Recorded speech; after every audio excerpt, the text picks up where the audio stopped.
بسم الله الرحمن الرحيم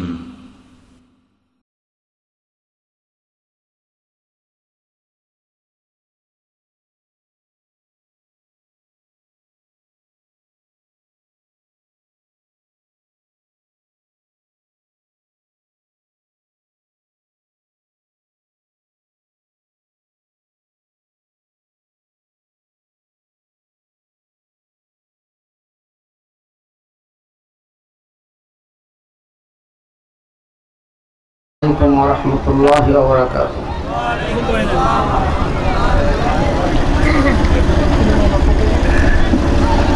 জনসংখ্যা আলহামদুলিল্লাহ খুব ভালো আছে, কিন্তু শব্দ নাই।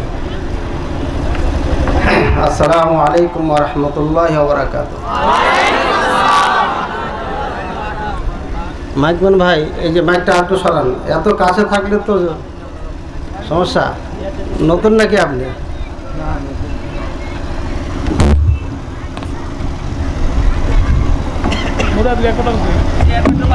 এইভাবে রাখবেন, এইভাবে একটু নিচে করে দেন। ইন্নাল হামদুলিল্লাহ নাহমাদুহু ওয়া নাস্তাঈনুহু ওয়া নাস্তাগফিরুহু ওয়া নাউযু বিল্লাহি মিন শুরুরি আনফুসিনা ওয়া মিন সাইয়্যাতি আ'মালিনা মান ইয়াহদিহিল্লাহু ফালা মুদিল্লা লাহু ومن يضلله فلا هادي له وأشهد أن لا إله إلا الله وحده لا شريك له وأشهد أن محمدا عبده ورسوله الذي أرسل إلى الناس كافة وبشيرا ونذيرا وداعيا إلى الله بإذنه وسراجا منيرا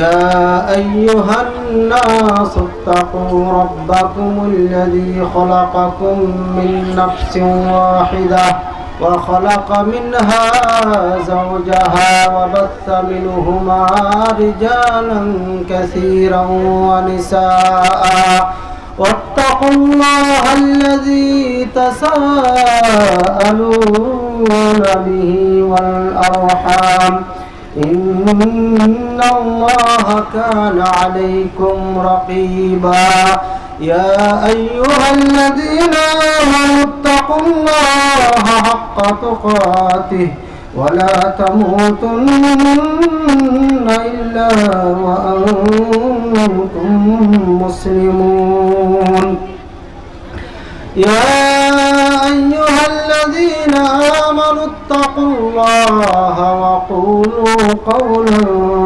سديدا يصلح لكم أعمالكم ويغفر لكم ذنوبكم ومن يطع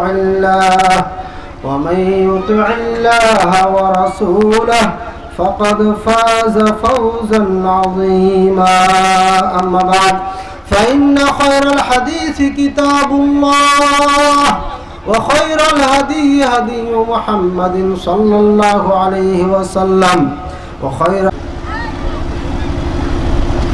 فقال النبي صلى الله عليه وسلم تركت فيكم أمرين لن تضلوا ما تمسكتم بهما كتاب الله وسنة رسوله। সম্মানিত উপস্থিতি, যাবতীয় প্রশংসা একমাত্র আল্লাহ পাক রব্বুল আলামিনের জন্য, যার অশেষ কৃপায় আমরা এই দিনই মজলিসে দিনের কথা শোনার জন্য সমাবেত হতে পেরেছি। এই জন্য সবাই বলি আলহামদুলিল্লাহ। দরুদ ও সালাম তাসলিম বর্ষিত হোক আমাদের শেষ নবী, আখির নবী, যাকে আল্লাহ পাক রব্বুল আলামিন কিয়ামত পর্যন্ত আনেওয়ালা উম্মত তথা সকল প্রাণীর জন্য রহমত স্বরূপ প্রেরণ করেছিলেন, যাকে আল্লাহ পাক রব্বুল আলামিন কিয়ামতের দিন সর্বোত্তম ও উৎকৃষ্ট স্থান দান করবেন। সবাই বলি আল্লাহুম্মা সাল্লি আলাইহি আল্লাহুম্মা বারিক আলাইহি। আসলে আপনাদের এই অত্র এলাকা আমার জন্য একেবারে নতুন, তারপরেও গাড়ি থেকে নেমে ডাইরেক্ট আপনাদের এখানে এসেছি। চিনি না, জানি না, কালো না ধলো না সাদা না শ্যামলা, কোনো কিছু ধারণা নাই, সরাসরি আপনার মাইকের সামনে। সুতরাং সর্বপ্রথম বলবো যে এমন কোনো কথা যদি আপনাদের সম্মুখে বলে ফেলি যেটা আপনাদের কাছে নতুন, সেটা নিয়ে মন খারাপ করবেন না।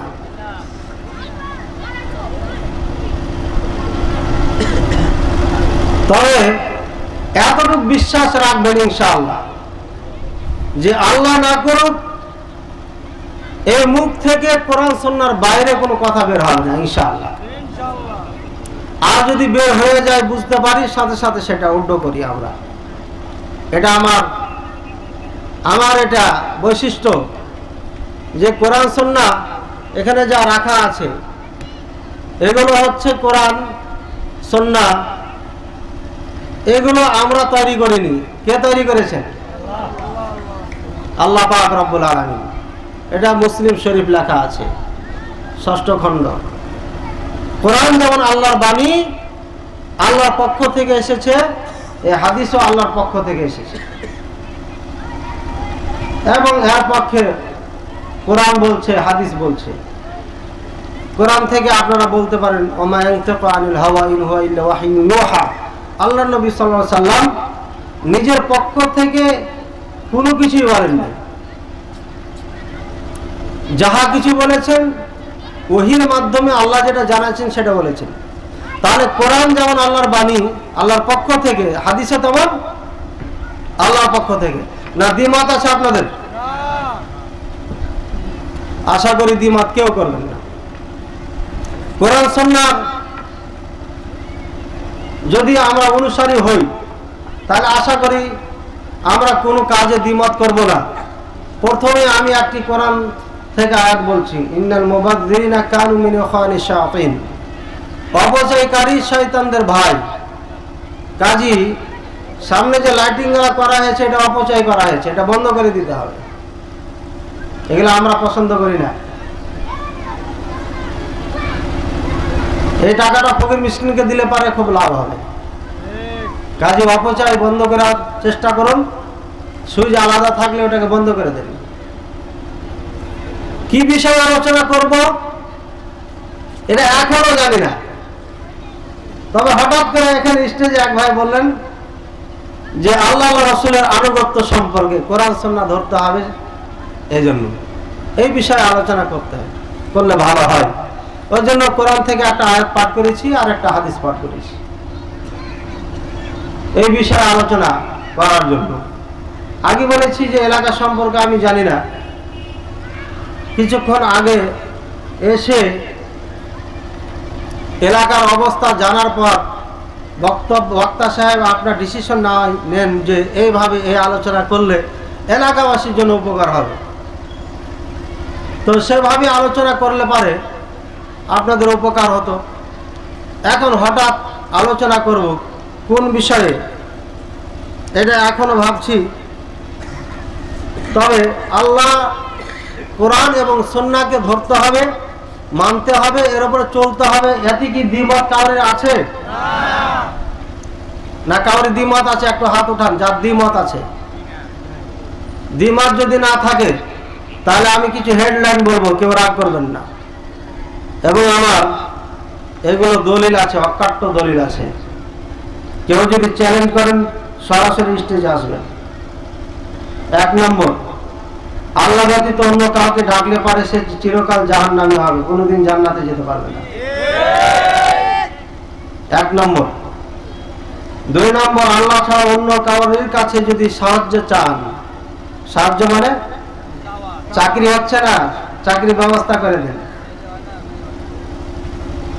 কোথায় যাবেন? এখানে মনে করেন আপনার আব্বার কবর আছে, ওখানে যে কবরকে বললেন যে আমার চাকরি হচ্ছে না বাবা, চাকরির জন্য দোয়া করে দেন। আপনি কোনোদিন জান্নাতে যেতে পারবেন না। কেউ দ্বিমত করলে স্টেজে চলে আসবেন সরাসরি। তারপরে বিপদে পড়ে গেছেন, সাহায্য চাচ্ছেন আল্লাহ ছাড়া অন্য কারোর কাছে, আপনার কথাটা আমার মনে হয় স্পষ্ট বুঝতে পারছেন। এগুলো ঠিক না হলে ইবাদত কবুল হবে না। এই জন্য বলছি, বাংলাদেশের 99% মানুষ এগুলোতে জর্জরিত, যার কারণে আমাদের অভিযান এই মানুষের ইবাদত যেন কবুল হয়ে যায়, এই মানুষ যেন আল্লাহর প্রকৃত বান্দা হতে পারে। এই জন্য আমরা গালিগুলাজ খেয়েও আর ভয় ভীতি সবকে দূর করে আমরা সঠিক কথা আপনাদের সম্মুখে বলি। এর মাঝে যাদের পেটে আঘাত লাগে, যাদের পকেটের সমস্যা হয়ে যায়, ওরা আমাদের জন্য বাধাগ্রস্ত হয়ে যায়। এই জন্য বলি, যেখান থেকে বের হবে কোরআন সুন্নাত থেকে বের হবে। আর কোন মৌলভী সাহেব, সাধারণ মানুষ তো আপনি মেনে নেবেন আশা করছি, মৌলভী সাহেব আমাদের বিপক্ষে যেতে পারেন, তবে আমি বলবো সরাসরি বিপক্ষে আসলে সামনে আসবেন, পিছন থেকে না। বিপদে পড়ে গেছেন, আল্লাহ ব্যতীত কাউরি কাছে যদি সাহায্য চান, এখন বিপদে পড়েছেন, আপনার হাঁটতে হাঁটতে আপনি কি করেছেন, গাড়ি অ্যাক্সিডেন্ট করে পা হয়ে গেছে, তাহলে আপনি কি করবেন? আশপাশে যদি কেউ থাকে বলবেন যে আমাকে একটু উদ্ধার করেন ভাই, বাঁচান, বলবেন তো? এটার কথা বলছি না আমি। সটাগো শুয়ে আছে, এ দুনিয়া থেকে চলে গেছে,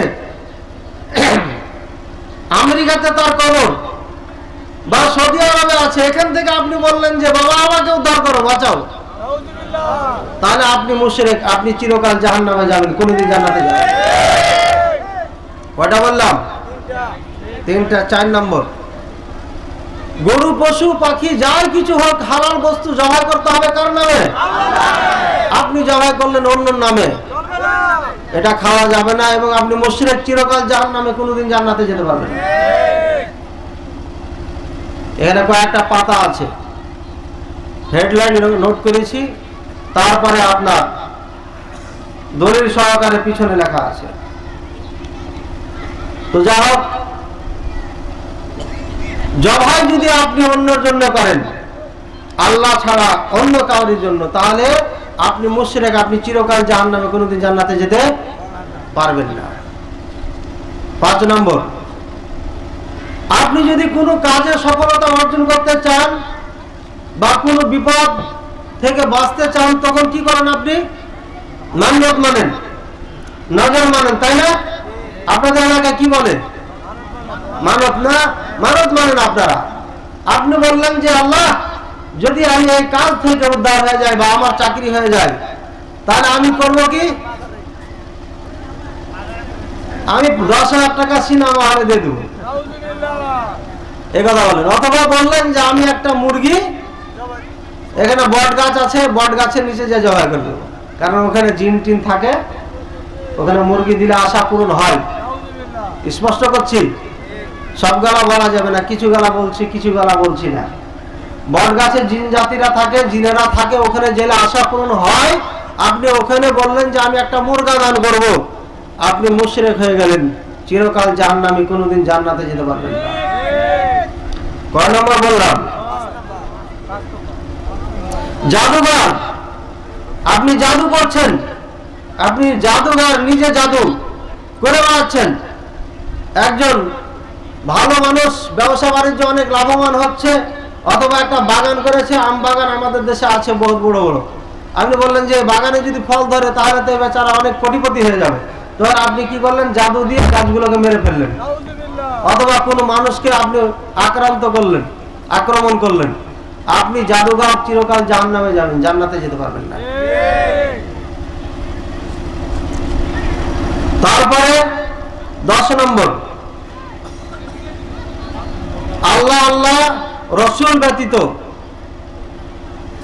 অন্য কাউরির ফতোয়া অনুযায়ী আপনি হালালকে হারাম মনে করলেন, আর হারামকে হারাম, হারামকে হালাল মনে করলেন। আমি বললাম যে এটা হারাম, অথচ হারাম, তাহলে আপনি চিরকাল জাহান্নামে যাবেন, কোনদিন জান্নাতে যেতে পারবেন না। অনুসরণ আমার করলেন, কিন্তু জাহান্নামে যাবেন আপনি। কথাটা বুঝতে পারলেন না? পারলেন না? হারাম জিনিসকে আমি বললাম, ফতোয়া দিলাম হারাম, আপনি ওটাকে মেনে নিলেন। এই জন্যই যে একজন মাদানী সাহেব এত বড় আলেম, উনি কি মিথ্যা কথা বলতে পারেন? আপনি বিশ্বাস করে নিলেন এটাকে, যে কোনো কারণে হোক আপনি আমার কথা মেনে নিলেন, আপনি চিরকাল জাহান্নামে যাবেন, কোনোদিন জান্নাতে যেতে পারবেন না, কারণ আপনি মুশরিক। যে কোনো একটি ব্যাপারে যদি আপনার দ্বিমত থাকে তাহলে সরাসরি স্টেজে চলে আসবেন। আমার ব্যাংকটা একটু সময়। আল্লাহ পাক রব্বুল আলামিনের নাম রয়েছে, অনেকগুলো নাম রয়েছে। আমরা কতটি নাম জানি ভাই? 99টি নাম জানি। এই 99টি নাম এর মধ্যে থেকে একটি যদি কেউ অস্বীকার করে তাহলে সে ব্যক্তি চিরকাল জাহান্নামে যাবে, কোনোদিন জান্নাতে যেতে পারবে না। কত নাম্বার বললাম মনে রাখবেন আপনারা।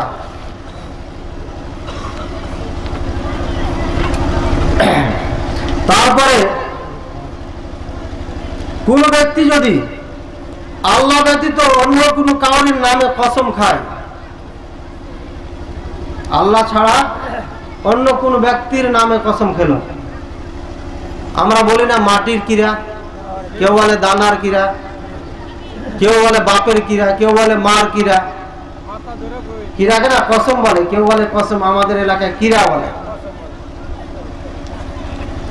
এই সমস্ত কিরা যারা আল্লাহ ব্যতীত অন্য কোন মাখলুকের, জন্তুর, পশুর, জিনিসের কসম খাবে, তারা আপনার জাহান্নামে যাবে, জান্নাতে যেতে পারবে না।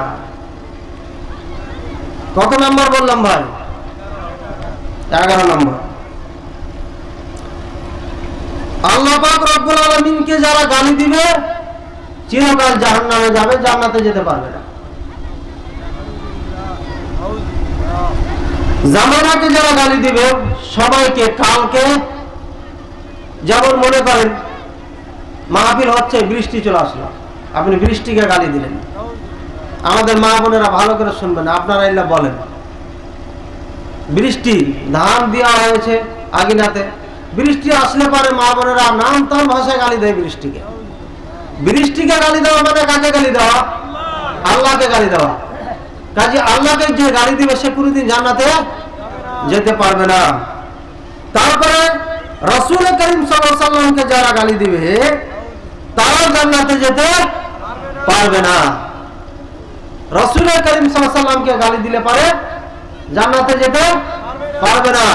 রাসূল করিম সাল্লাল্লাহু আলাইহি ওয়াসাল্লামকে গালি দেওয়ার অনেক পদ্ধতি আছে। যেমন মনে করেন আপনার বাবাকে গালি দেয়, যেমন মনে করেন আপনার বাবা চরিত্র সম্পর্কে কিছু বললো, তাহলে এটা গালি দেওয়া হবে না? হবে না। আমাদের মা আয়েশা রাদিয়াল্লাহু তাআলা আনহা, উনি পবিত্র, এটা কে বলেছেন? আল্লাহ পাক রব্বুল আলামিন বলছেন। কোরআনে ডাইরেক্ট বলছে আয়েশা রাদিয়াল্লাহু তাআলা আনহা একজন পবিত্র মহিলা, কিন্তু তাকে অপবিত্র বলা হয়। কেউ বলে এদের নামও নাকি বাংলাদেশে নেওয়া যাবে না। চিনবেন কেমন করে? আমি চিনাবো কিভাবে? এই জন্য জিম্মাদার আপনারা। আমাকে কোন ঊর্ধ্বতন কর্মকর্তা ফোন করে বলেছেন যে এদের নাম নেওয়া যাবে না। নাম নিলাম না। মা আয়েশাকে যারা গালি দেয় এরা মুসলমান না। আবু বকর, ওমর রাদিয়াল্লাহু তাআলা আনহুমার মতো সাহাবীকে যারা কাফের বলে এরা কি না? মুসলমান না। আল্লাহ রাসূলকে যারা গালি দেয়, মা আয়েশাকে গালি দেওয়া, তাকে অপবিত্র বলা মানে রাসূল করিম সাল্লাল্লাহু আলাইহি ওয়াসাল্লামকে গালি দেওয়া। কারণ আল খাবিসাতু লিল খাবিসিনা, আল্লাহ পাক রব্বুল আলামিন বলেছেন খবিস মহিলা খবিস পুরুষের জন্য। বুঝতে পারলেন না? পারলেন না? ব্যভিচারিণী মহিলা ব্যভিচারীর জন্য। একজন পবিত্র পুরুষের জন্য অপবিত্র মহিলা হতেই পারে না। যদি পেঁচে পড়ে কোনো সময় বিবাহ হয়ে যায়, ওই বন্ধন, বিবাহ বন্ধন থাকবে না, কেটে পড়বে। নবী করিম সাল্লাল্লাহু আলাইহি ওয়াসাল্লাম যেহেতু আসমান থেকে পবিত্রতার ঘোষণা দেওয়া হয়েছে, আয়েশা রাদিয়াল্লাহু তাআলা আনহাকে পবিত্রতার ঘোষণা দেওয়া হয়েছে, তারপরে যদি কেউ বলে অপবিত্র, তাহলে রাসূল সাল্লাল্লাহু আলাইহি ওয়াসাল্লামকে অপবিত্র বলে ঘোষণা দেওয়া হলো। সুতরাং সে ব্যক্তি কি হয়ে যাবে? হ্যাঁ, কাফের হয়ে যাবে, সে মুসলমান থাকতে পারবে না কোশ্চিন কারণ। হ্যাঁ, তারপরে আপনার দ্বীনকে যারা গালি দিবে, ইসলামকে যারা গালি দিবে, এই ব্যক্তিও আপনার কোনোদিন জান্নাতে যেতে পারবে না, সারা জীবন জাহান্নামে থাকবে। কয় নম্বর বললাম ভাই? 17 নম্বর, আল্লাহ যে জিনিস দিয়ে রাসূল আকরাম সাল্লাল্লাহু আলাইহি ওয়াসাল্লামকে পড়াচ্ছেন এই জিনিসের যদি মজা করে, ঠাট্টা করে, এই ব্যক্তি জান্নাতে যেতে পারবে না, জাহান্নামে যাবে। আপনারা বলতে পারেন যে আমরা ঠাট্টা মস্করা কোনো সময় করি না, কিন্তু ঠাট্টা মস্করা করেন আপনারা। কিভাবে? একজন বেচারা দাড়ি ছেড়ে দিল, আপনি বলছেন যে দাড়ি ছেড়ে দিলেন, মোল্লা হয়ে গেলি রেতি, এটা ঠাট্টা করা হবে না? হবে না? এর থেকে কঠিন ভাবে ঠাট্টা করা হয়। এবং দিনের কোন একটি জিনিস নিয়ে ঠাট্টা করা যাবে না। তারপরে দিনের কোন একটি জিনিস নিয়ে ঠাট্টা করা যাবে না, আল্লাহ রাসূল করিম সাল্লাল্লাহু আলাইহি ওয়াসাল্লামকে নিয়ে ঠাট্টা করা যাবে না, কোরআন এবং সুন্নাহর মধ্যে যে সমস্ত জিনিস আছে এগুলোকে নিয়ে ঠাট্টা করা যাবে না। আপনার আরকানে ইসলাম পাঁচটি কোনো একটিকে অস্বীকার করা যাবে না, করলে পারে চিরকাল জাহান্নামী। আল্লাহ রাসূলকে কষ্ট দিলে চিরকাল জাহান্নামী। তারপরে আল্লাহ পাক রব্বুল আলামিন সব জায়গাতে আছেন এই বিশ্বাস রাখলে জান্নাতে যেতে পারবেন না। আল্লাহ পাক রব্বুল আলামিন নিরাকার, তার কোনো শেকল সুরাত নাই, রূপ নাই, এমন কোনো ধারণা রাখলে জান্নাতে যেতে পারবেন না। আল্লাহ পাক রব্বুল আলামিন মুমিনের অন্তরে আছেন, কলবে আছেন, আসমান জমিনে কোথাও জায়গা হয় না, এমন ধারণা রাখলে জান্নাতে যেতে পারবেন না। আল্লাহ নবী সাল্লাল্লাহু আলাইহি ওয়াসাল্লামকে নূর দিয়ে তৈরি করেছেন, মাটি দিয়ে তৈরি করেননি, এমন ধারণা রাখলে জান্নাতে যেতে পারবেন না। আল্লাহ নবী সাল্লাল্লাহু আলাইহি ওয়াসাল্লাম গায়েব জানেন, এমন ধারণা রাখেন, অদৃশ্যের খবর রাখেন, ধারণা রাখলে জান্নাতে যেতে পারবেন না। আল্লাহ নবী সাল্লাল্লাহু আলাইহি ওয়াসাল্লাম মরার পরও আপনার সাহায্য করতে পারেন, এমন ধারণা রাখলে জান্নাতে যেতে পারবেন না, চিরকাল জাহান্নামে যাবেন।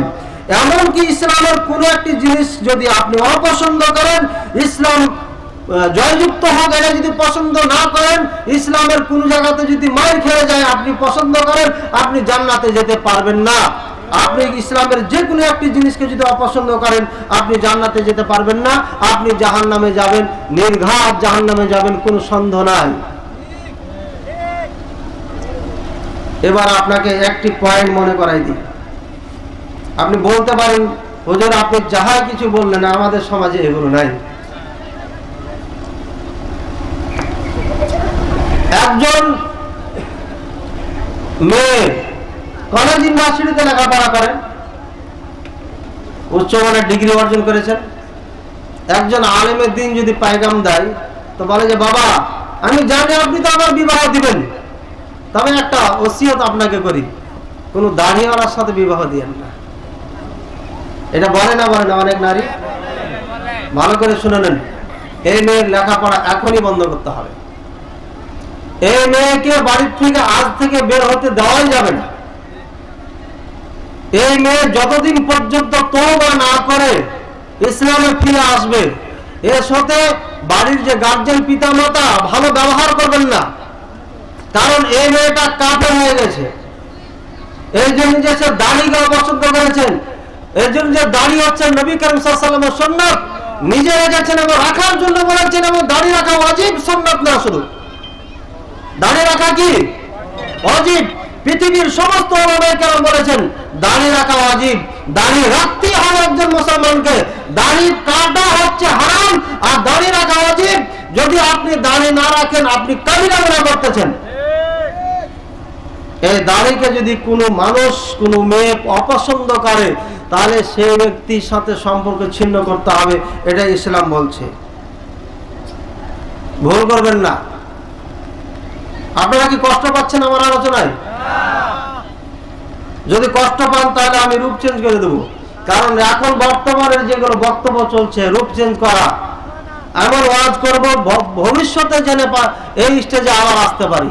আমাদের কথা হলো আজকে 10 জন মানুষ আছেন, 10 জনকে কমপক্ষে সঠিক জিনিসটা আমি পৌঁছে দিতে পারলাম, এটাই আমি সফলতা আমার বক্তব্য।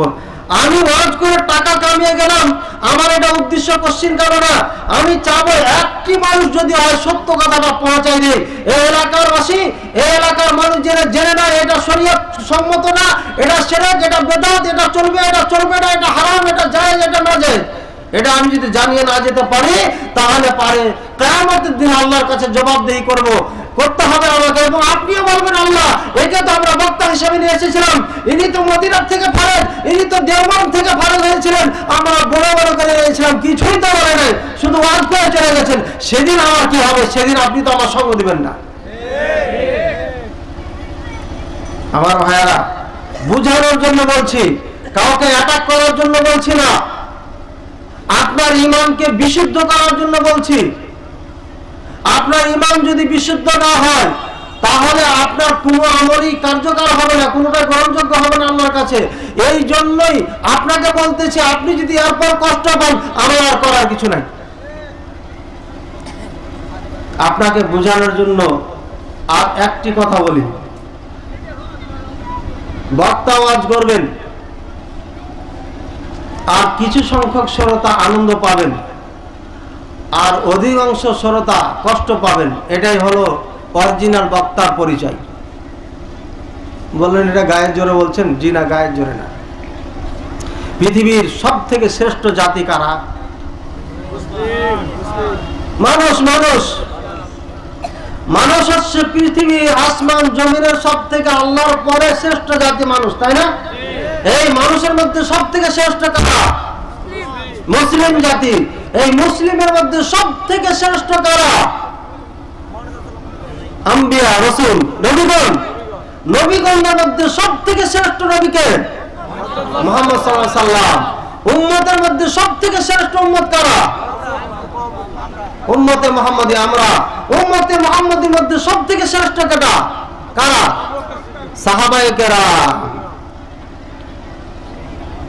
তাহলে আমরা কি বুঝতে পারলাম? পৃথিবীর সব থেকে শ্রেষ্ঠ মানবকে মুহাম্মদ সাল্লাল্লাহু আলাইহি সাল্লাম। মানবের কথা বলেছি। পৃথিবীর সব থেকে শ্রেষ্ঠ মানবকে মুহাম্মদ সাল্লাল্লাহু আলাইহি ওয়াসাল্লাম। পৃথিবীর সব থেকে শ্রেষ্ঠ মানুষকে মুহাম্মদ সাল্লাল্লাহু আলাইহি ওয়াসাল্লাম। কারোর মনে দ্বিধাদ্বন্দ্ব আছে নাকি? তাহলে জোরে বলছেন না কেন? মুহাম্মদ সাল্লাল্লাহু আলাইহি ওয়াসাল্লাম সব থেকে শ্রেষ্ঠ মানুষ, সব থেকে দামি মানুষ, সব থেকে সম্মানিত মানুষ। না ভুল বললাম? নবী করিম সাল্লাল্লাহু আলাইহি ওয়াসাল্লামকে কিয়ামতের দিন সর্বোত্তম এবং উৎকৃষ্ট স্থান দান করা হবে, ঠিক আছে না? আর এই দুয়ার জন্য আমরা প্রতিদিন যখন আজান শুনি, আজানের পরে আল্লাহুম্মা রাব্বা হাযিহি দাওয়া বলতে থাকি। তারপরে কি বলি? ওয়াতি মুহাম্মাদানিল ওয়াসিলা। এই জায়গার নাম হচ্ছে ওয়াসিলা। যেই জায়গার জন্য নবী সাল্লাল্লাহু আলাইহি ওয়াসাল্লাম বলছে আমার জন্য তোমরা একটা জায়গা চাইবা, সেটা কি ওয়াসিলার মধ্যে জান্নাতে জায়গা রয়েছে। এই জায়গাটি যেন আমাকে আল্লাহ দেয়, আর আমি আশা করছি সেই জায়গাটি আল্লাহ আমাকে দান করবেন। সুবহানাল্লাহ। এই প্রতিদিন আমরা আজানের পরে এই দোয়াটা পড়ি, আর রাসূলের জন্য দোয়া করি সে উচ্চ স্থানটা দান করুন। আর মুহাম্মদ সাল্লাল্লাহু আলাইহি ওয়াসাল্লাম এটাও বলছেন যে আমার দৃঢ় বিশ্বাস ওই জায়গার অধিকারী কে হব? আমি হব। তাহলে পৃথিবীর আর আসমান জমিনের মাঝে সব থেকে দামি মানুষকে মুহাম্মদ সাল্লাল্লাহু আলাইহি ওয়াসাল্লাম। মুহাম্মদ সাল্লাল্লাহু আলাইহি ওয়াসাল্লাম যখন দ্বীনের কথা বলতে গেলেন, তার পক্ষে লোক বেশি ছিল না বিপক্ষে বেশি লোক ছিল?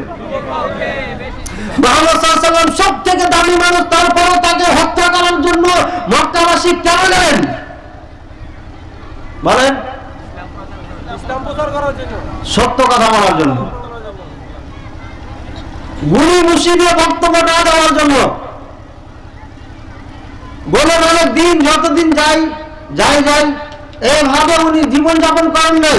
সর্বপ্রথম উনি বক্তব্য দিয়েছেন ইয়া আইয়ুহান নাস কুলু লা ইলাহা ইল্লাল্লাহ তুফলিহু। বলছে হে মানব জাতি, তোমরা লা ইলাহা ইল্লাল্লাহ বলো, সফল হয়ে যাবে। সর্বপ্রথম লা ইলাহা ইল্লাল্লাহ দাওয়াত দিয়েছিলেন। লা ইলাহা ইল্লাল্লাহ যখন দাওয়াত দিয়েছিলেন তখন মক্কার কোনো মানুষই বুঝতে পারছিলেন না এটা কি কথা বলছেন উনি। 360টা মূর্তি রয়েছে কাবাতে, যাকে যুগ যুগ ধরে আপনার তার দাসত্ব ইবাদত করে আসছে, পূজা করে আসছে। হঠাৎ করে বলছে সব বাদ দিয়ে এক আল্লাহর পূজা করতে হবে। বলছেন না বলেন নাই? সমস্ত জনগণের বিপক্ষে বক্তব্য গেছে না পক্ষে গেছে? এই জন্য নবী করিম সাল্লাল্লাহু আলাইহি ওয়াসাল্লাম পৃথিবীর আসমান জমিনের মাঝে সর্বশ্রেষ্ঠ মানব হওয়া সত্ত্বেও তাকে হত্যা করার জন্য গেছিল মক্কাবাসী। তাহলে আমরা যদি সত্য কথা বলি কয়জন পছন্দ করবেন? পছন্দ না করারই কথা। তবে এতটুকু আশা রাখি যারা মুসলিম যারা মুসলমান বলে নিজকে দাবি করেন, পরিচয় দিতে চান, আশা করি যে দিনের কথা যতক্ষণ পর্যন্ত কোরআন সুন্নাহ থেকে বলবো এতক্ষণ পর্যন্ত আপনারা বিরূপ প্রতিক্রিয়া নেবেন না। ঠিক না? ঠিক বললাম? যারা মুমিন বলে দাবি করেন, মুসলিম বলে দাবি করেন, যতক্ষণ পর্যন্ত কোরআন সুন্নাহর কথা বলবো ততক্ষণ পর্যন্ত আপনি কষ্ট পাবেন না, এটাই আমি আশা করছি। আপনি হয়তো বলতে পারেন আমি যে শিরোনামগুলো বলেছি এর মাঝে আপনাদের মাঝে হয়তো কিছুটা সংঘর্ষ হতে পারে, হতে পারে না? পারে না? দেখেন, আমি যাহাই কিছু বললাম এটা কোরআন সুন্নাহর সঙ্গে যদি মিল না খায় তাহলে এটা আমাদের মানা দরকার নেই। পৃথিবীর যে কোনো আলেম, যে কোনো মুফাসসির, যে কোনো মুফতি, যে কোনো মুহাদ্দিস যাহা কিছু বলুক না কেন, যদি সেটা কোরআন সুন্নাহর সঙ্গে মিল না থাকে তাহলে সেটা গ্রহণ করা যাবে না। এবার কোরআন থেকে বলি, ইত্তাখাযু আহবারাহুম ওয়া রুহবানাহুম আরবাবাম মিন দুনিল্লাহ। আল্লাহ বলছেন ওই ইহুদি খ্রিস্টানরা তাদের ওলামাদেরকে মাবুদ হিসাবে গ্রহণ করে নিয়েছিল। সূরা মায়দার আয়াত। যেহেতু আপনারা বিষয় অনুযায়ী আলোচনা করতে দিলেন না, এই জন্য পৃষ্ঠা নাম্বার বলতে পারবো না। আপনার আল্লাহ পাক রব্বুল আলামিন বলছেন যে ইহুদি খ্রিস্টানেরা তাদের ওলামাদেরকে ইত্তাখাযু আহবারাহুম, আহবার হচ্ছে ইহুদিদের ওলামা, ওয়া রুহবানাহুম, রুহবান হচ্ছে খ্রিস্টানদের ওলামা। ইহুদিরা তাদের ওলামাদেরকে, খ্রিস্টানরা তাদের ওলামাদেরকে ইলাহ হিসাবে, মাবুদ হিসাবে গ্রহণ করে নিয়েছিল। কোরআন মিথ্যা বলছে না সত্য বলছে? এটা কেমন করে হতে পারে? একজন আহলে কিতাব থেকে মুসলমান হয়েছিলেন, আহলে কিতাব সম্পর্কে জানতেন একজন সাহাবী, নাম কি? আদি ইবনে হাতিম। মাশাআল্লাহ। সাহাবী রাদিয়াল্লাহু তাআলা আনহু বলছে, ইয়া রাসূলুল্লাহ সাল্লাল্লাহু আলাইহি ওয়াসাল্লাম, ইহুদি খ্রিস্টানরা তাদের ওলামাদেরকে মাবুদ হিসাবে গ্রহণ করে নাই, বরঞ্চ তারা বক্তব্য দিত, শুনতো, আমল করত, মাবুদ হিসাবে তো গ্রহণ করে নাই। কি যুক্তি ঠিক আছে না নাই? আপনারা বক্তব্য শুনেন, আমল করেন, ওলামায়ে কেরাম যা বলেন তা আপনারা করেন, করেন না? ওরাও তাই করত। ইহুদি খ্রিস্টানরা তাদের ওলামারা যা বলতো তাহা তারা আমল করত। আল্লাহ বলছেন যে ওরা তাদের ওলামাদেরকে মাবুদ হিসাবে গ্রহণ করছিল। আদি বিন হাতিম বলছে, ইয়া রাসূল সাল্লাল্লাহু আলাইহি ওয়াসাল্লাম, এটা কেমন উল্টা হয়ে গেল? নবী করিম সাল্লাল্লাহু আলাইহি ওয়াসাল্লাম ব্যাখ্যা বলছেন, ওলামায়ে কেরাম তাদের যখন কোন জিনিসকে হারাম বলতো তখন তারা হারাম হিসাবে গ্রহণ করতো না? করতো না? বলছে জি করতো। যখন কোন জিনিসকে হালাল বলে ফতোয়া দিত তখন ওই জনগণ হালাল হিসাবে তাদেরকে গ্রহণ করতো না? করতো না? বলছে জি করতো। বলছে এটাই আল্লাহ হিসাবে গ্রহণ করে না। মনে হয় বুঝতে পারলেন না? আর কি স্পষ্ট করি, কোন জিনিসকে হালাল হারাম করার মালিককে আল্লাহ, আল্লাহ রাসূল। কোন জিনিসকে হালাল ফতোয়া দিবে কে? আল্লাহ এবং আল্লাহ রাসূল। কোন জিনিসকে হারাম ফতোয়া দিবে কে? আল্লাহ এবং আল্লাহ রাসূল। আমার কোনো সাধ্য নাই, আমার কোনো ক্ষমতা নাই কোন জিনিসকে আমি হালাল করে দেওয়ার, কোন জিনিসকে হারাম করবো যার দলিল নাই পক্ষে, যার পক্ষে দলিল নাই এমন জিনিসকে হারাম ফতোয়া দেওয়া যাবে না। যেমন এই মেশিনটাতে রেকর্ডিং হচ্ছে, আমি বলবো যে এটা হারাম, কিন্তু দলিল থাকতে হবে, এর পক্ষে দলিল থাকতে, দলিল যদি না থাকে এটা হারাম ফতোয়া দেওয়া আমার জন্য কি নাই? জায়েজ নাই। তাহলে বোঝা যাচ্ছে যে আলেম ওলামাদেরকে আপনার অনুসরণ করতে হবে, মানতে হবে দলিল সাপেক্ষে। তাহলে কোরআন হাদিস বলো না আলেম ওলামা বলো? কিছু ভাই উঠে যাচ্ছেন, আমার বক্তব্যতে কি কষ্ট পাচ্ছেন তাই না কি? আমি তো 5টাতে গাড়িতে উঠেছি আর গাড়ির থেকে নেমে স্টেজে আসলাম। আপনাদের মতো প্রয়োজন জরুরত তো আমারও থাকতে পারে। আমি কষ্ট করতে পারলে আপনারা পারবেন না, এটা কেমন কথা হলো? উঠাউঠি করবেন না। যদি কষ্ট পান তাহলে বলেন যে কষ্ট পাচ্ছি, তাহলে আর বক্তব্য করবো না, কারণ প্রধান আকর্ষণ আমাদের বক্তা আছেন, সুতরাং আমাকে বক্তব্য করতে হবে, এটা জরুরি না। আমি বোঝাইতে চাইলাম আলেম ওলামা যাহা কিছু বলবেন এটা আমাদেরকে একটু যাচাই করে দেখতে হবে। কিভাবে যাচাই করব?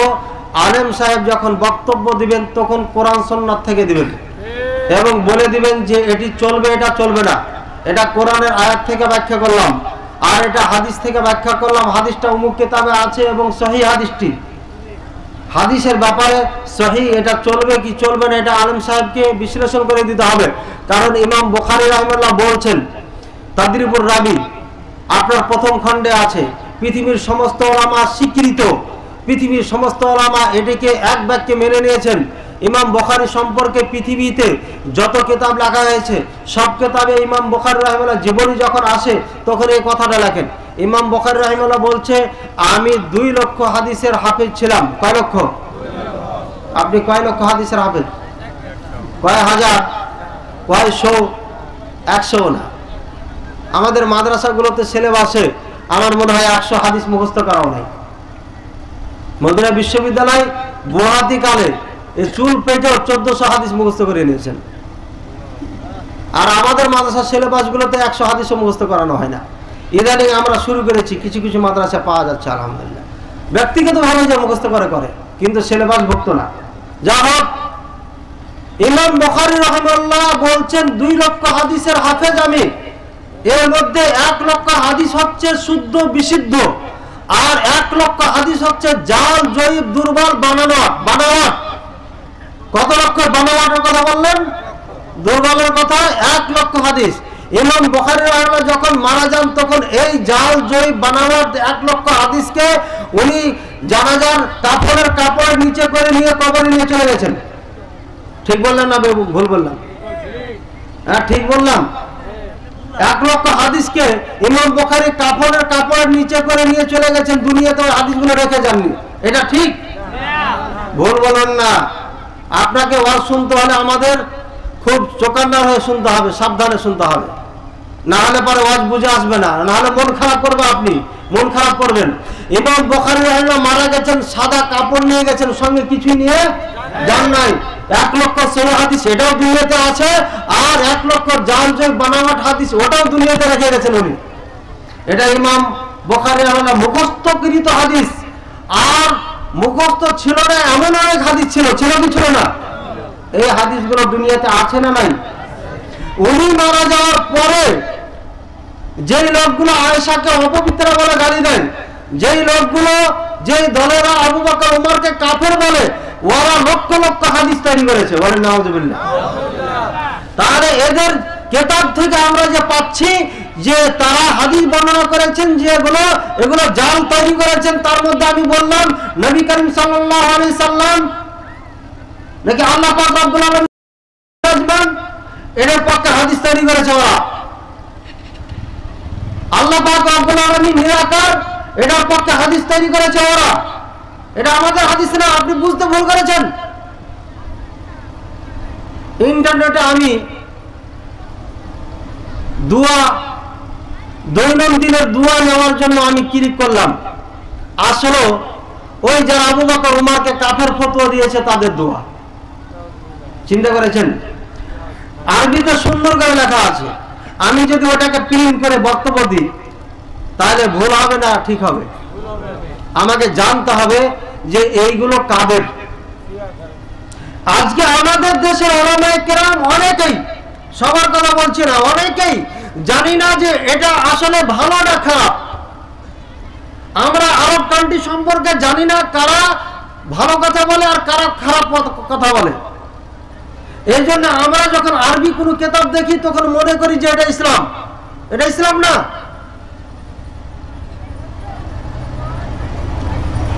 আলেম ওলামা মিথ্যা কথা বলেন এমন হাদিস বুখারী শরীফ থেকে 2য় খণ্ড থেকে বলছি,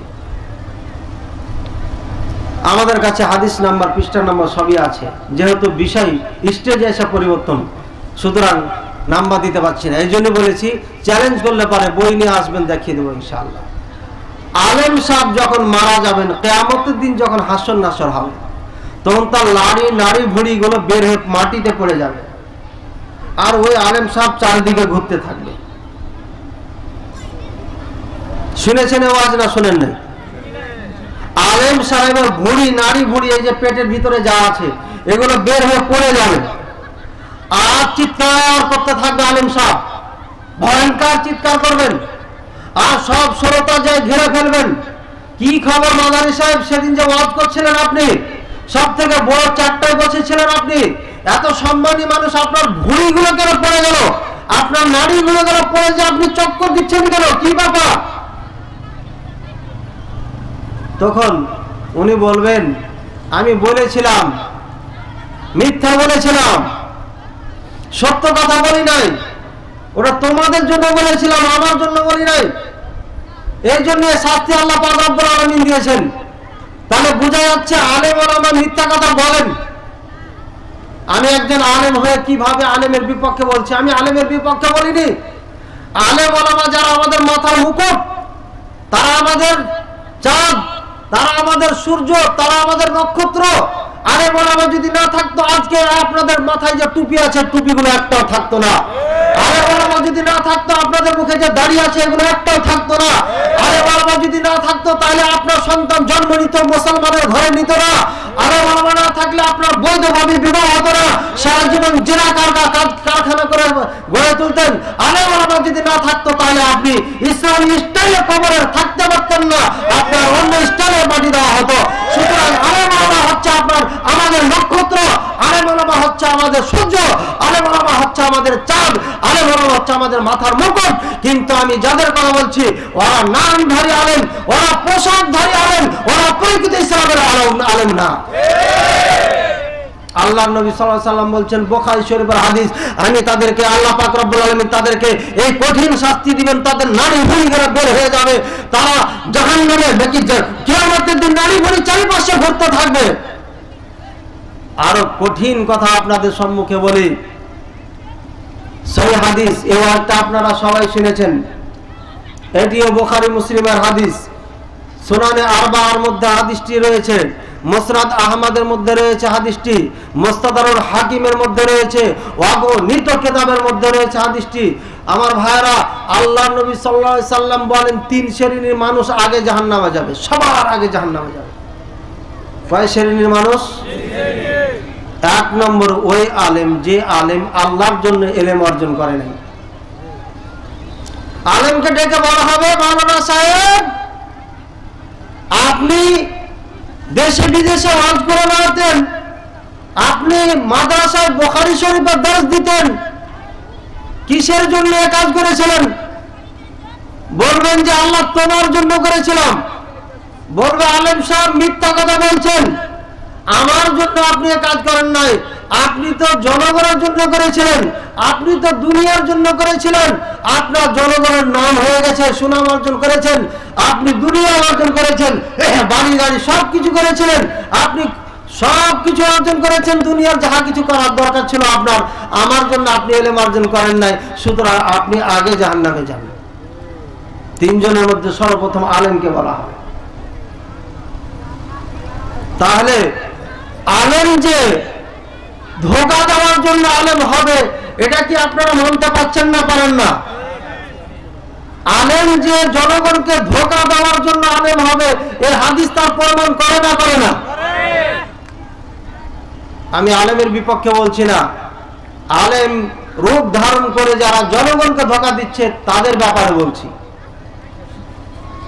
আলেম ওলামা ভুল পথে পরিচালনা করছেন, তার দলিল হিসাবে একটা চ্যালেঞ্জ করে দিচ্ছে আপনাকে।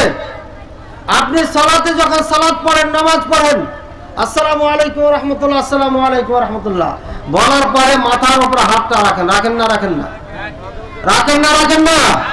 ইমাম সাহেব রাখেন না রাখেন না? ইমাম সাহেবকে জিজ্ঞাসা করবেন কোন হাদিসে কোথায় আছে।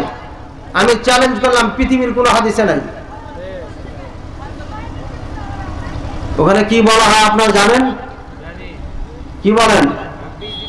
না, ওটা বললে তো ভালোই হতো, হাত রেখা না, ইয়া কাবিয়্যু ইয়া কাবিয়্যু 11 বার বলা হয়। এটা আমি ছাত্র বসে শিখেছি ভাই, কারণ আমি ফার্স্ট ক্লাস হানাফি মাদ্রাসার ছাত্র। একে দাওরা পর্যন্ত। বুঝছেন, আমি কিন্তু হানাফি শব্দটা উচ্চারণ করার মাধ্যমে হানাফি মাযহাব বা কাউকে কিছু বলছি এটা না। আমি বলতে চাই যে আলেমে রূপ ধারণ করে আলেমে জনগণকে ধোঁকা দেয়, এটা আপনাকে বোঝানোর জন্য বলছি। আলেম না জেনে না শুনে আমল করে, এটা বোঝানোর জন্য বলছি। অনেকে মাথায় হাত দিয়ে 11 বার ইয়া কাবিয়া বলেন, এটা না জানা করেন, না শুনে বলেন, কিতাব না পড়া করেন, ওস্তাদে বলেছেন এই জন্য করেন। আমি এটা আমল করেছি বহুদিন। আমি চিন্তা করলাম যে সব আমল তো পাওয়া যায়, কিন্তু এই আমলটা তো হাদিসে পাচ্ছি না। ওস্তাদে জিজ্ঞাসা করলাম, ওস্তাদ এইটির পক্ষে কি কোনো হাদিস আছে আপনার জানা মতে? শাইখুল হাদিস আপনার সেই ভারতে মাওলানা আহমদুর রহমান বলছেন যে না আমি জানি না। শাইখুল হাদিস আব্দুল হক আজমি দেওবন্দের শেখ হাসানি দ্বিতীয় মুহাদ্দিস, ওনাকে জিজ্ঞাসা করা, ওস্তাদ আপনার জানা আছে? বলছেন না আমিও জানি না। তাহলে কোথা থেকে আসলো? আমার একেবারে শ্রেষ্ঠ ওস্তাদদেরকে আমি জিজ্ঞাসা করেছি, বলছেন যে এই হাদিস আমরা জানি না। কোথায় বলেন হাদিসটি? হুজুর কোথা থেকে নিয়ে আসলেন? কেন আপনাকে হাত রাখালে রেখে? তাহলে আপনি কি বলবেন? হয় ওস্তাদ মিথ্যা কথা বলেছেন, আর না হয় বলবেন শুনে শুনে উনি আমল করছেন। ওস্তাদ বলেছেন উনিও শুনে শুনে আমল করতেছেন, উনিও আবার শুনে ওয়াজ করতেছেন, তাই না? হয় মিথ্যা বলছেন, না হলে শুনে শুনে করছেন, শুনে শুনে করাচ্ছেন, আর না হয় আপনাকে রূপ ধারণ করে ধোঁকা দিচ্ছেন। দুটা তিনটার একটা হবে। বলতে পারলেন না? পারলেন না? হয় শুনে শুনে বলছেন, আর না হয় আপনার না শুনে না জেনে তাহকিক না করে বলছেন, আর না হয় আপনাকে ধোঁকা দিচ্ছেন, আপনাকে আপনার আমল বরবাদ করার জন্য। কারণ আপনার ভালো কাজের মধ্যে যদি খারাপ কাজ ঢুকে যায়, আপনার আমল থাকবে না। আপনি ক্ষীর পাকাচ্ছেন, ক্ষীর বুঝেন তো?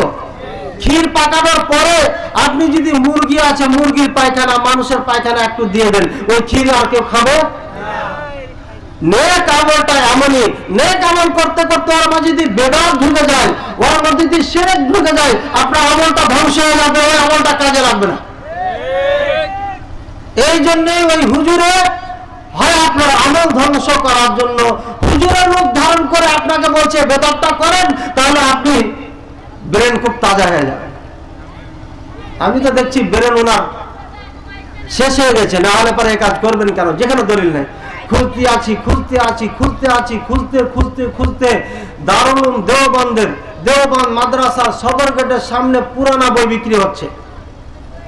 আমি ঠিকানা বলে দিচ্ছি কোত্থেকে আসলে এটা।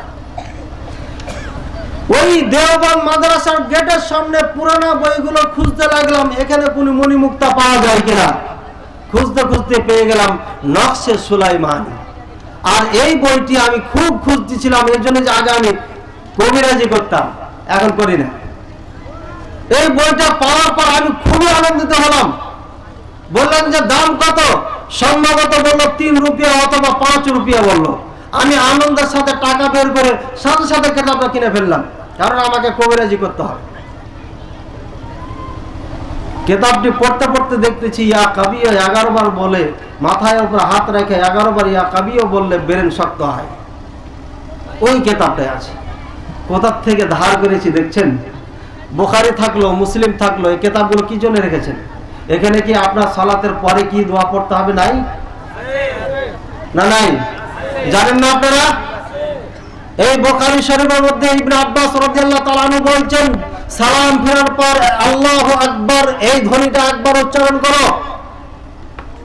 ইমাম বুখারী রাহিমাহুল্লাহ বুখারী কিতাবের মধ্যে বলেছেন আস্তাগফিরুল্লাহ 3 বার বলো। না ভুল বলছি আমি? তারপর আল্লাহুম্মা আনতাস সালাম ওয়া মিনকাস সালাম তাবারাকতা ইয়া যাল জালালি ওয়াল ইকরাম বলো। ঠিক বলছি না ভুল বলছি?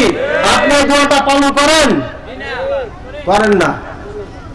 যদি করেন আলহামদুলিল্লাহ, যদি না করেন তাহলে আপনাকে দলিল ভিত্তিক আসতে হবে। আপনি শুনে শুনে কেন আমল করবেন?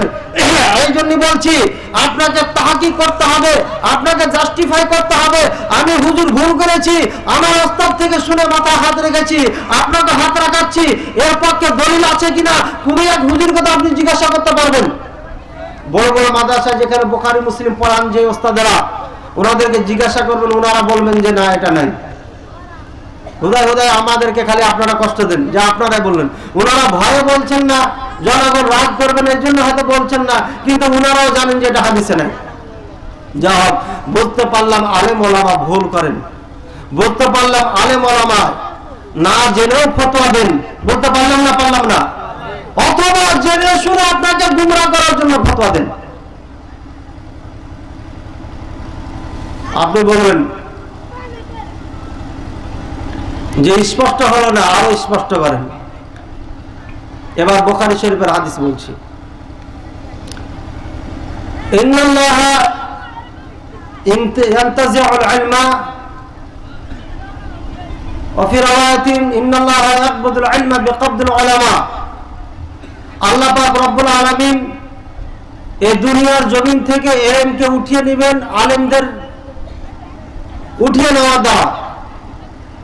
আলেমদের উঠিয়ে নেওয়ার দ্বারা মানে আলেমদের মৃত্যু হয়ে যাবে,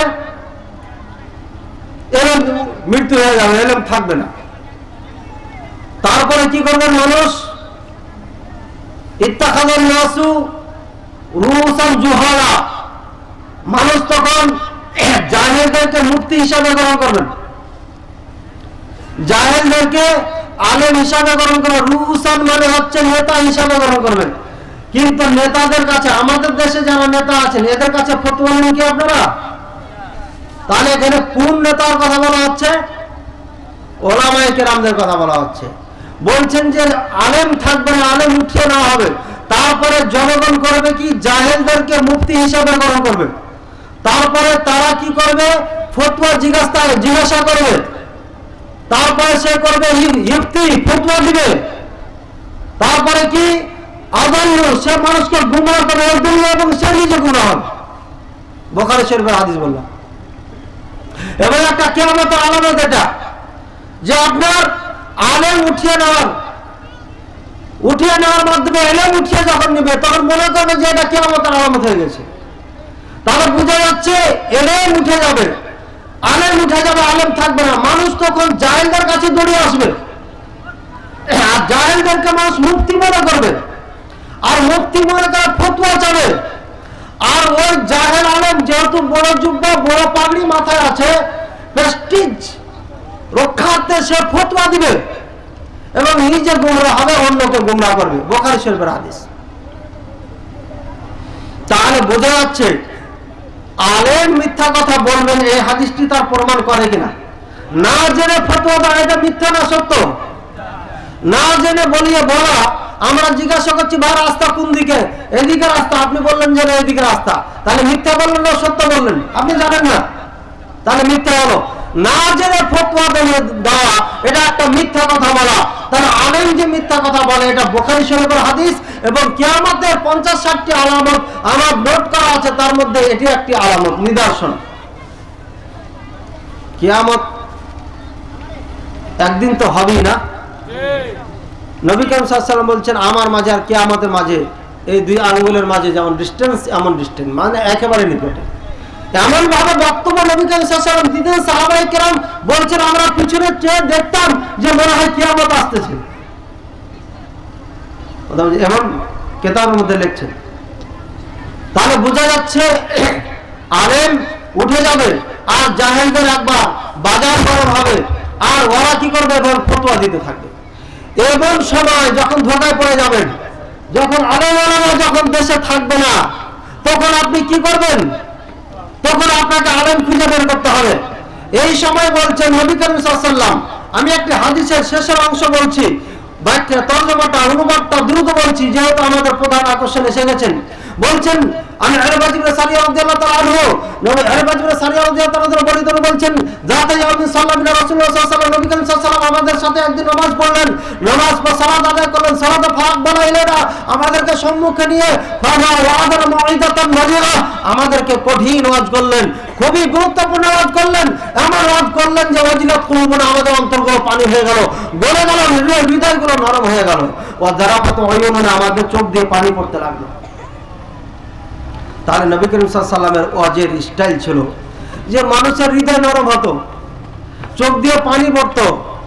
কিন্তু ওয়াজ করতে করতে যদি লাফাইতে লাগেন তাহলে কি বোঝা যাবে? নবী করিম সাল্লাল্লাহু আলাইহি ওয়াসাল্লামের ওয়াজের সঙ্গে আমার ওয়াজের মিল নাই। আমার বক্তব্য শুনে যদি আপনি লাফাইতে লাগেন, কুদ মানে ফাল মারতে লাগেন, তাহলে বোঝা গেল যে আমার বক্তব্যটা নবী করিম সাল্লাল্লাহু আলাইহি ওয়াসাল্লামের বক্তব্যের সঙ্গে মিল নাই। তাই এটা সুন্নতি ওয়াজ হবে না। এই সুন্নতি ওয়াজ যদি না হয় এটা শোনাও যাবে না। এক বক্তার ওয়াজ শুনতে গেছিলাম, তো ওয়াজের মাধ্যমে ওয়াজ করতে করতে কি করেন জানেন? এবার চিক মারেন। ওয়াজ করতে করতে মাঝে মাঝে এবার চিক মারে। এটা স্টাইল না। এটা কোন স্টাইল? এটা কোন নবীর দিন? এটা কোন ইসলামের ধর্মের কথা? জনগণ পাগলের মতো হইচই করছে আর কি বাড়াবা দিচ্ছেন। এই চিক মারা মুরবি সাহেবের বক্তব্য শুনে যদি আপনারা চিক মারতে লাগেন, তাহলে আপনারা কোন ধরনের দিনের উপর আছেন আপনি নিজে চিন্তা করেন। এমন ওয়াজ হচ্ছে, নবী করিম সাল্লাল্লাহু আলাইহি ওয়াসাল্লাম বলছেন ইয়া রাসূলুল্লাহ সাল্লাল্লাহু আলাইহি ওয়াসাল্লাম কানা হাওয়াজাতুন মুআদ্দে, মনে হচ্ছে আপনার এটা শেষ ভাষণ। আউসিনা ইয়া রাসূলুল্লাহ সাল্লাল্লাহু আলাইহি ওয়াসাল্লাম, আমাদেরকে ওসিয়াত করুন। নবী করিম সাল্লাল্লাহু আলাইহি ওয়াসাল্লাম ওসিকুম বিতাকওয়াল্লাহি ওয়া সামঈ ওয়া তাআ, আমি তোমাদের তাকওয়া ওয়াজ করছি। আসলে অনেক সময় এই হাদিসটা নিয়ে ওয়াজ করলে পরে সময় শেষ হইতো, কিন্তু সংক্ষিপ্ত আপনাকে খালি ইশারা দিয়ে যাচ্ছে, ইঙ্গিত দিয়ে যাচ্ছে। বলছেন নবী সাল্লাল্লাহু আলাইহি ওয়াসাল্লাম বলছেন তাকওয়া ওয়াজ করছি তোমাদের, তাকওয়া, আল্লাহকে ভয় করো। মুফতি সাহেব, বক্তা সাহেব ওয়াজ করার সময় আমার কথা স্মরণ রাখিও। যা মুখে আসবে তা ওয়াজ করিও না, পয়সার জন্য ওয়াজ করিও না, আমার দিনে যেটা নাই সেটা করিও না মুফতি সাহেব, নাহলে ভুঁড়ি বের হয়ে যাবে, নাড়ি বের হয়ে যাবে। কিয়ামতের দিন নারীর পাশে পাশে ঘুরতে থাকবে মুফতি সাহেব। এই জন্য বলছে তাকওয়া ওয়াজ করতে বলছেন। বলছে তাকওয়া ওয়াজ করছি তোমাদের, তাকওয়া ওসিয়ত করছি। আপনার মাঝে যে তাকওয়া থাকে, মানুষের ক্ষেত থেকে আপনি কি করবেন? ফসল চুরি করবেন, একটা আপনি নারিকেল চুরি করবেন, একটা আপনি আম পেড়ে নেবেন, চুরি করবেন। আপনি যখন আম গাছে যে আমের ফলে বা যে কোনো ফলে হাত দিবেন, তখন যদি মনে করেন যে আল্লাহ আমাকে দেখতেছেন, ওই ফলটা পেড়ে আনতে পারবেন আপনি? এই জন্য বলছে তাকওয়ার ওয়াজ করছি। আর কি ওয়াসামি ওয়া তাআ, নেতা যখন আদেশ করবে, নেতার আনুগত্য করবে। সরকার বিরুদ্ধে আন্দোলন লিপ্ত হয়ে যাবে না, সরকার বিরুদ্ধে তলোয়ার ধারণ করবে না। সরকারকে মেরে যেতে হবে, সরকারকে ওয়াজ শোনাতে হবে, তলোয়ার শোনানো যাবে না। এটা জনগণের অধিকার নেই। ভুল বললাম নাকি? আমি কোরআন সুন্নাহর দৃষ্টিতে বলছি। ইমাম আহমদ রাহিমাহুল্লাহকে প্রতিদিন 10 বার করে মারা হতো। ইমাম আবু হানিফা রাহিমাহুল্লাহকে আপনার জুতা দিয়ে মাথায় আঘাত করতে করতে রক্তাক্ত করে ফেলেছিল। ইমাম মালিক রাহিমাহুল্লাহকে হাত বেঁধে টাঙ্গে লটকে দিয়ে হাত দুটাকে শেষ করে দেওয়া হয়েছিল। এমন ইমাম তাইমিয়া রাহিমাহুল্লাহকে 7 বার জেলখানে ভরা হয়েছিল। ইমাম আহমদ রাহিমাহুল্লাহ ইমামদেরকে বলা হয়েছিল অনুমতি দেন সরকার বিরোধী আন্দোলন করে সরকারের পতন ঘটিয়ে চিরতরে সরকারকে দফন করে দেব। ইমাম বলছেন যে না, আন্দোলন করা যাবে না। বলছে আল্লাহুম্মা রহম আমিরুল মুমিনিন, হে আল্লাহ তুমি আমিরুল মুমিনিনকে তুমি হেদায়েত করো, তুমি ওর প্রতি দয়া করো। ইমামদের থেকে শিক্ষা নেন। খালি তো আন্দোলন করেন, আমরা ইমাম অনুসরণ করি। কোথায় অনুসরণ করেন আপনি? ইমামের কথা তো খালি স্টেজের মাঝখানে থেকে যায়, স্টেজের বাইরে থাকে না। ভালো করে শুনুন, নবী করিম সাল্লাল্লাহু আলাইহি ওয়াসাল্লাম বলেন ফামায়া ইশবাদি মিনকুম, আমার পরে যারা বাঁচবে ফাসারা ইখতিলাফান কাসীরা, ওদের মতলব দেখবা মিল খাবে না। এক হুজুরের বক্তব্যের সঙ্গে আরেক হুজুরের মিল খাবে না। তখন কি করবে? বলছে আলাইকুম বিসুন্নতি, আমার সুন্নাতকে মজবুত করে ধরবে। সুন্নাতকে ইমাম বুখারী বলছেন 1 লক্ষ জাল জোল বানাওয়াট হাদিস আমার মুখস্থ ছিল, ওগুলো কি সুন্নাত নাকি? মাথায় হাত রেখে ইয়া কাবি 11 বার বলা, যার পক্ষে একটি সহিহ হাদিস নাই, সেটাও কি সুন্নাত নাকি? তাহলে আপনি সুন্নাত ধরবেন মানে কি? কোরআন এবং সুন্নাহ নবীর পদ্ধতি, ইসলামকে ধরবেন। ইসলাম মানে কি? কোরআন এবং সুন্নাহ, না বাইরে কিছু আছে? তাহলে বাইরে কিছু নাই তো করছেন কেন? সতর্কবাণী তো আগে দিয়েছেন। কাজে মুজরিমকে ধরে দেওয়া যাবে না। চোর ধরে দিলে পারে তো চোর আমাকে আবার বটাবে, কে হুজুর আমাকে ধরাই দিয়েছেন। চোরকে আপনাকে খুঁজে নিতে হবে। আলাইকুম বিসুন্নতি, আমার সুন্নাতকে ধরো। ও সুন্নতি খুলাফায়ে রাশিদিন, আমার খুলাফায়ে রাশিদিনের সুন্নাতকে ধরবে। শুধু কেমন করে ধরবে? এমনি ধরাধরি করলে হবে না। ধরলাম ছাড়লাম এভাবে চলবে না। বলছে কি বলছেন? ওয়াদুহা বিন নওয়াজিজ, মারির দাঁত দিয়ে মজবুত করে ধরবে। পৃথিবীর কোন শক্তি যেন তোমাকে এক বিন্দু পরিমাণ এদিক ওদিক করতে না পারে। সুন্নাতের উপর আমল করতে যে যদি মায়ের খেতে হয় মায়ের খাবেন, সুন্নাতের জন্য যদি আপনাকে জ্ঞান ত্যাগ করতে হয় জ্ঞান ত্যাগ করতে হবে, সুন্নাতের জন্য যদি মসজিদ ত্যাগ করতে হয় মসজিদ ত্যাগ করতে হবে, সুন্নাতের জন্য যদি পিতামাতা ত্যাগ করতে হয় পিতামাতা ত্যাগ করতে হবে, সুন্নাতের জন্য আল্লাহ রাসূলের পর যা কিছু আছে সব কিছু বিসর্জন দিতে হবে, কিন্তু সুন্নাতে রাসূল ছাড়া যাবে না, সুন্নাতের দ্বীনকে আপনার ত্যাগ করা যাবে না। ভালো করে শুনুন, সুন্নাতের বাইরে যদি যান সুন্নাতে ইবলিস হয়ে যাবে। সুন্নাতে রাসূল যদি ধরতে হয় কোরআন সুন্নাহর দিকে ফিরে আসতে হবে। কোরআন সুন্নাহর বাইরে যা কিছু আছে সব ইবলিসের সুন্নাহ, কোরআন সুন্নাহ যা আছে সব হচ্ছে সুন্নাতে রাসূল। কোরআন সুন্নাহর বাইরে সব ইবলিসের সুন্নাহ। যারা কোরআন সুন্নাহর বাইরে যাবেন তারা ইবলিসের অনুসারী হবেন, যারা কোরআন সুন্নাহর অনুসরণ করবেন তারা আল্লাহ রাসূলের অনুসরণ করবেন। আপনি ইসলামী, আপনি আল্লাহ রাসূলের অনুসারী হতে চান না আপনি ইবলিসের অনুসারী হতে চান? যদি সত্যিকারে আপনি এর দাবিদার হন, আজ থেকে বেদাতকে বের করে করে চুড়ে চুড়ে কুষ্টি পাথর দিয়ে বের করে করে ত্যাগ করতে হবে। আপনার থেকে প্রথমে বের করতে হবে, তারপরে আপনার ফ্যামিলি থেকে বের করতে হবে। আপনার ঘর যখন পরিষ্কার হবে তারপরে আশপাশের দিকে যেতে হবে। আশপাশ যখন পরিষ্কার হবে তখন ইউনিয়ন নিয়ে ভাবতে হবে। ইউনিয়ন যখন পরিষ্কার হবে তখন আপনার থানা নিয়ে ভাবতে হবে। থানা যখন পরিষ্কার হবে ডিস্ট্রিক্ট নিয়ে ভাবতে হবে। ডিস্ট্রিক্ট যখন হবে বিভাগ নিয়ে ভাবতে হবে। বিভাগ যখন হবে দেশ নিয়ে ভাবতে হবে।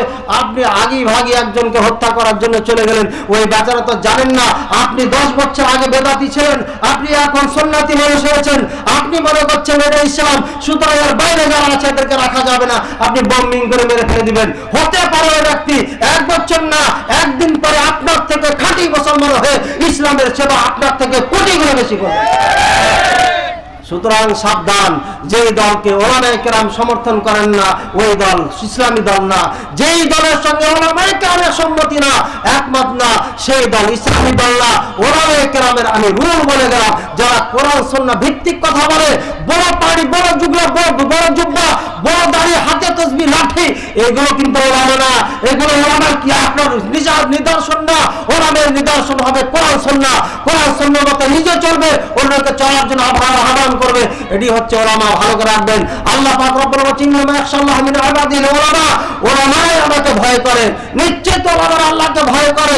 বেদাত করে যদি ওলামা দাবি করেন আপনি আলেম, তাহলে আপনি মিথ্যুক, আপনি কোরআন বিরোধী কথা বলছেন। কোরআন বলছে আল্লাহ ভয় করেন, আল্লাহকে ভয় করেন আলেমেরা, আর আপনি কিভাবে বেদাত করতে পারেন? এটা হতেই পারে না। যা হোক, কোরআন সুন্নাহ মতে জীবন যাপন করার আমরা চেষ্টা করি, কোরআনকে বোঝার চেষ্টা করি, মানার চেষ্টা করি। আপনি একটা প্রশ্নের উত্তর আপনার দিই, আপনার মন বলছে হুজুরে ওলামায়ে কেরাম যদি জাহান্নামে যায় আমরাও জাহান্নামে যাব, এ কথা বলছেন। অথবা একথা বলছেন যে কিয়ামতের দিনে আমরা বলবো আলেম ওলামায়ে গুমরাহ করেছেন আমাদের, সুতরাং আমরা কি করবো? ওরাইতে ভালো বলেছিলেন। এর উত্তর আমি দিয়ে দিচ্ছি, শুধু কোরআনের 2টি আয়াতের তর্জমা করে ছাড়বো। আমার সম্মানিত শহীদ ভাজন মেহমান এবং আমাদের আজকের প্রধান আকর্ষণ বসে আছেন, এটা আমার বেয়াদবি হয়ে যাচ্ছে, শাহের কাছে ক্ষমা প্রার্থী। আমি শুধু কোরআনের 2টি আয়াতের তর্জমা করছি। وقالوا ربنا إنا أطعنا سادتنا وكبراءنا فأضلونا السبيل ربنا آتهم ضعفين من العذاب والعنهم لعنا كبيرا। বলছেন ওই জাহান্নামীরাকে মুখের ভারে যখন জাহান্নামে নিক্ষেপ করা হবে তখন তারা বলবে আল্লাহ আমরা তো আলেম ওলামা বড়দের আনুগত্য করতাম, ওরা আমাদের গোমরাহ করে দিয়েছিল, ফাদাল্লুনা সাবিলা, এরা আমাদের পথচ্যুত করেছিল। আল্লাহ যত পারে এদের উপর দিয়ে আল্লাহ চালাও, আমাদেরকে ছেড়ে দাও। কয়েকটা আয়াতের সারমাংশ এখানে বলে দিলাম। কোনো কাজ হবে না, কোনো সুপারিশ, কোনো অভিযোগ কবুল করা হবে না। তখন দেখবে যে কোনো রাস্তা নাই, তখন শেষে একটা দরখাস্ত করবে কি, রব্বানা আতিহিম যাফাইনি মিনাল আযাব ওয়ালআনহুম লানান কাবীরা। আল্লাহ কোনো অভিযোগ যখন কবুল করলেন না, আল্লাহ এদেরকে ডবল শাস্তি দাও। আল্লাহ একটা অভিযোগ আপনার কবুল হতে পারে, কারণ যে যত বড় নাফরমান তার শাস্তিও তত বড় হবে। বলবে আল্লাহ এদেরকে ডবল শাস্তি দাও, আল্লাহ এদের গজব দাও, আল্লাহ এরা আমাদেরকে পথচ্যুত করে দিয়েছিল, আমাদেরকে সব নষ্ট করে দিয়েছিল, এই দাবি করে আপনি জাহান্নামে যাবেন, এটা হচ্ছে আপনার শেষ ফাইনাল। এরপরে আর আপনার কিছুই করার থাকবে না। সুতরাং আমার বাবা যা বলবেন তাই করবেন, এটা কিন্তু হতে পারে না। জাস্টিফাই করে চোখে দেখে ভালো আলেমদের থেকে কোরআন ভিত্তিক ফতোয়া নিয়ে আপনাকে আমল করতে হবে। আমি বলে গেলাম কোরআন হাদিস অনুযায়ী, আমি বললাম হাদিসে আছে, এটা চলবে না। কোথায় আছে, কোন হাদিসে আছে, কিভাবে আছে, ওই হাদিসটি চলবে কি চলবে না? ওই বানাওয়াট ইমাম বুখারী রাহিমাহুল্লাহ যে মুখস্থ ছিল যার হাদিস 1 লক্ষ, সেটির মধ্যে থেকে নাকি 1 লক্ষ শ্রেণী ছিল বা আরো সেই হাদিস আছে সেগুলোর থেকে বলছে, এটাও আপনাকে জেনে নিতে হবে।